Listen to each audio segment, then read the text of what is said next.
So next method which we learned is Vogel's approximation method.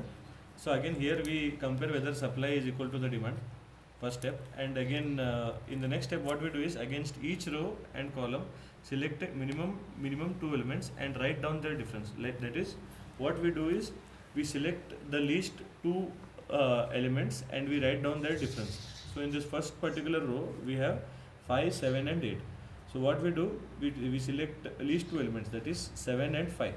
So we write down the subtraction value of it, 2. So here we have 4, 4 and 6. So the least two elements which we have are 4 and 4. So in this case we need not take 4 and 6, we need to take the repeating elements itself. So 4 and 4, so subtraction becomes 0.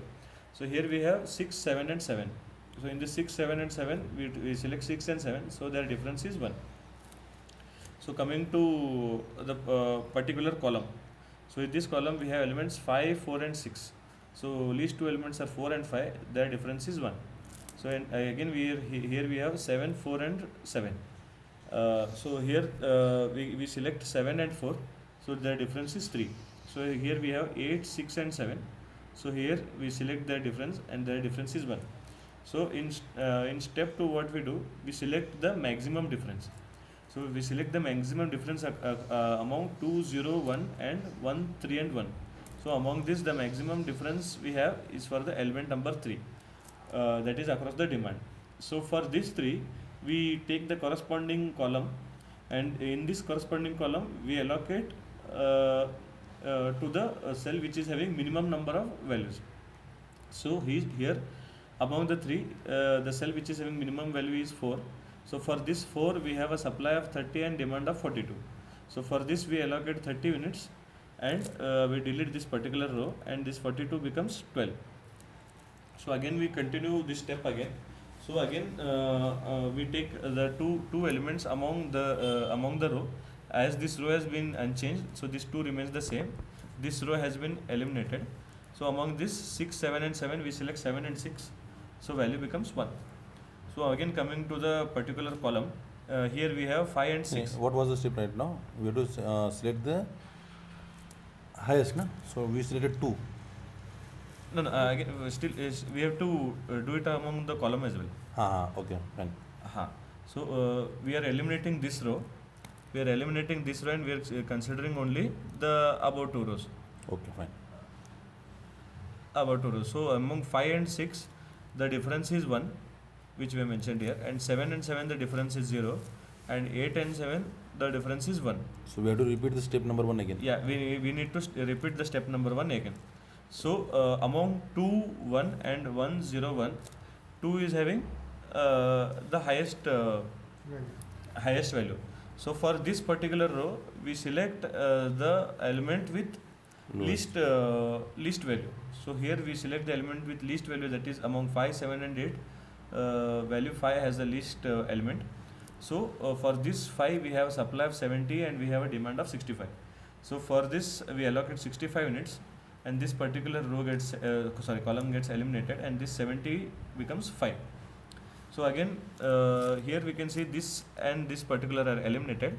So again here we have 7, 7 and 8, 7. So for this 7 and 7 our difference is 0, and for this 8 and 1 our difference is 1. So similarly coming row wise, for this 7 and 7 we have difference of 1, and Sure. this particular has been eliminated, and for this 7 and 7 we have a difference as 0. So here we have 1 and 1, so we can consider any one among the 2. So we can consider this one. So if we consider this one among the 2, we select the least one, and for this particular least value we allocate the number of units. So here we have a supply of 5 and a demand of 12. So this we allocate 5 number of units to this particular cell. So this supply becomes 0. So we eliminate this particular row. So again coming back to our step number 1, here we have common elements. So here we have a demand of 7 and a supply of 50. So what we do is here we allocate 7 number of units. This 50 becomes 43 and this 7 becomes 0. So we delete this particular column. So we have supply of 43 and demand of 43. So we allocate to this particular cell, and we delete this particular row and column. So to take the total cost, again we take all the allocated cells. That is 65 into 5, we take it here, and 7 into 5, we take it here, 30 into 4, and 7 into 7, and 43 into 7. So again, if you calculate, we get total cost as 830. So Vogel's approximation method is the most effective method among all the three methods, that is northwest corner, least cost method, and among the VM. If nothing is mentioned in the question paper, then we have to follow. If nothing is mentioned in the question paper, we can follow northwest corner method, so that we can find out solution easily and quickly.